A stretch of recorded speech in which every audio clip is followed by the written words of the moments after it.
ए नोनी काहेगा। अरे मोला जल्दा के बाजार जाना है वो। तहाँ तो रास्ता भटक गएगा। अरे तो रास्ता बता दे नोनी।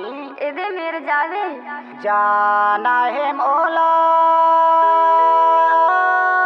जलदा के बाजार।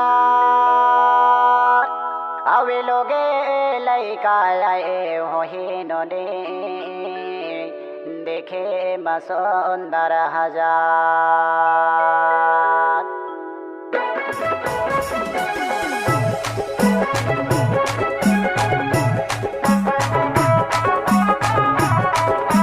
DJ Sumit exclusive.